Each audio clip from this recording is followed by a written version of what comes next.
As far as choosing your niche or the industry that you want to work in, the type of products that you want to sell as an affiliate marketer, well, first of all, you have to choose a niche. Like you have to choose a specific industry. You don't just willy nilly sign up for different products within different industries, right? So don't sell health products and also car parts. It's just you have your audience base and you want to dial that in as much as possible, and then just really laser target in on a niche. Don't worry about there not being enough people potentially to buy products from you. If you do a good amount of research, you can do very well by really honing in on the specifics of a particular niche. So one thing that I really recommend is also picking a niche or a category of products that could also be sold to businesses, right? So you can sell it to business or business to consumer. And the reason for that is a lot of that sort of data for businesses is much easier to acquire, right? Like you can just go to Yellow Pages and get business information, right? Email addresses, phone numbers, whatever it might be, or you can purchase those sorts of lists uh, very, very cheaply for a lot of different places online. Whereas a list of people that have actually purchased a product for a specific industry, that's going to be much harder to acquire, right? Like there's websites that offer lists of people that have opted in to receive more information or subscribed for certain things or whatever. But people that have actually spent their money and purchased a product, lists for those kinds of customers can be rather pricey and very hard to acquire, right? So let's just say that you were doing your niche was back pain, right? And with that, you could sell back pain products, solutions to back pain. You could test. I mean, you could test out a lot of different sort of products there, right? You could do again CBD, which we'll always use as an example for CBD for back pain, right? Or you could do office chairs for back pain or rollers for back pain, right?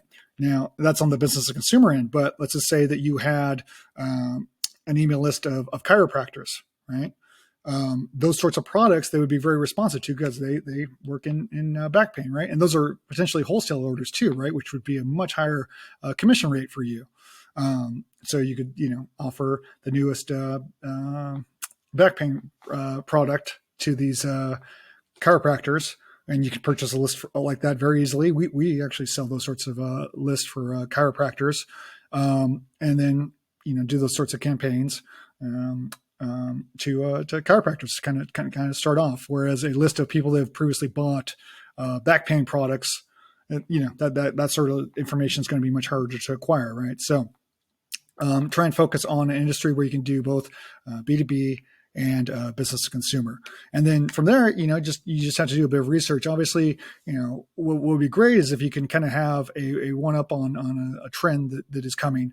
And then kind of get your foot in the door there. For my own marketing agency, we've been in the CBD space for about eight years now, and we just had some advantages going into it. But we saw that was an industry that was about to get really popular, so we kind of pigeonholed ourselves as a marketing agency just for CBD companies, and we did very well because of that.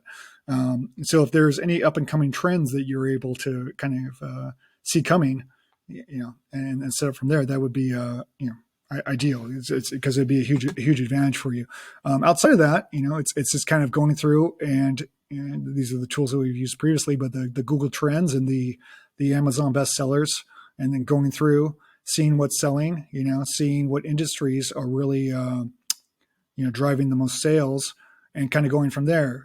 One of the things I always harp on is don't sell what you love, sell what you're going to be able to sell, right? I don't use CBD. I don't smoke cannabis. I'm pretty straight edge. I'm a nerd, right? So, but my marketing agency was the number one marketing agency for CBD companies, for years. Because we had a lot of advantages and we were able to get in there early and really, establish ourselves as the CBD marketing company, right? So, don't focus on things that you like, because it's not really about that, because it's the whole structure here. It's really, we're going to be doing a lot of swiping. We're going to be collecting ideas. We're going to be combining them into new things and whatnot. Your knowledge of the product isn't really essential in the sort of campaigns that we're building. It's all about researching and finding the sorts of products and the sort of niches and industries that are going to get you the best results. Right. So we can go through here. We could let's see here, best-selling electronics. Let's see, health and household. Maybe we'll have some ideas there. And then let's do back pain.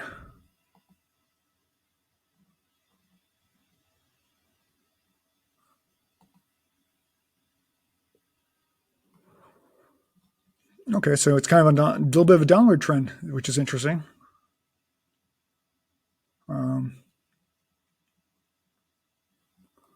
But let's see here. Pregnancy symptoms. Okay, joint pain. So this is telling, right? So it seems like it would be mostly women, right? Just because we have pregnancy searches here, and then kidney pain found. Maybe a lot of women. So that could be insightful. And then, oops. Okay. Health and household. Well,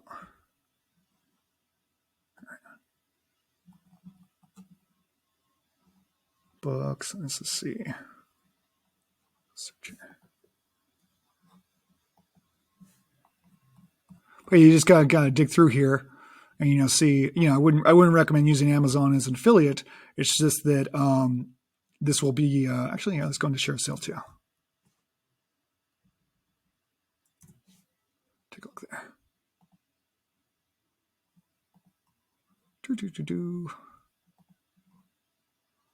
Give us some better ideas.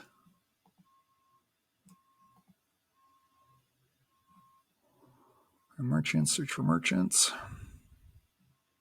And then backpacks, backfire.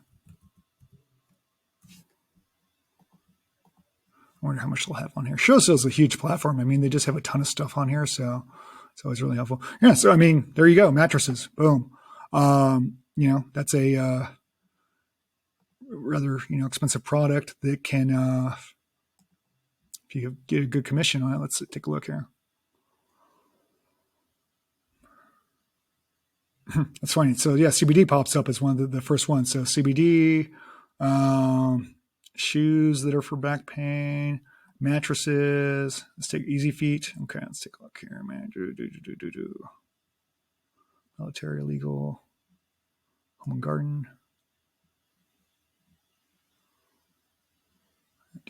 Oh, bedding.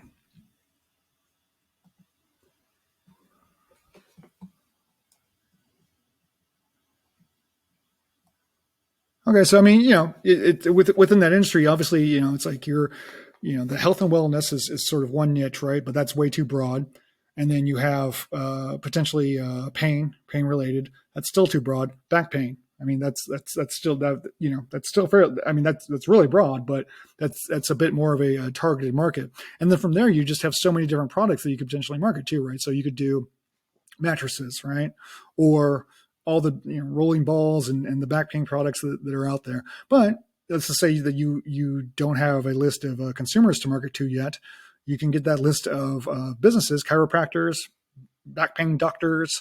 There's a ton out there, and then market to them either as individual products or as a wholesaler, and do very well. So I always recommend including products that you can sell to businesses as well as consumers. As far as researching, it's just kind of digging around. I mean, if there's some sort of industry that that's about to become very popular, or you see changes in the news, or you see the tide turning, and you're able to get on the ground floor for some of these industries, that's definitely. I mean, that's something you have to jump on. I mean, even if there's even if it doesn't pan out and something changes and doesn't come to fruition, it's the potential for profitability there is just huge. I mean, we saw that in the CBD space. A lot of companies saw that in the CBD space, and companies are getting it now, but it's just too late to really kind of make that same revenue that you did when a new industry comes to fruition. So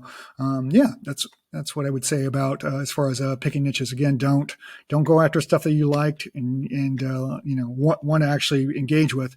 If it happens to be that you're very interested in back pain or whatever industry is also going to be profitable, that's great. I mean, that's just because you're going to be engaging with the story content a lot, so you don't get sick of it. But the strategy that we have here does your knowledge, the skill set that you're developing here is how to collect information, combine it, and create new ideas from it, what ideas you currently have, it's fine. It's just with our sort of strategy, it's not it's not really needed. So we can just really focus on what's going to get you the most profitable results.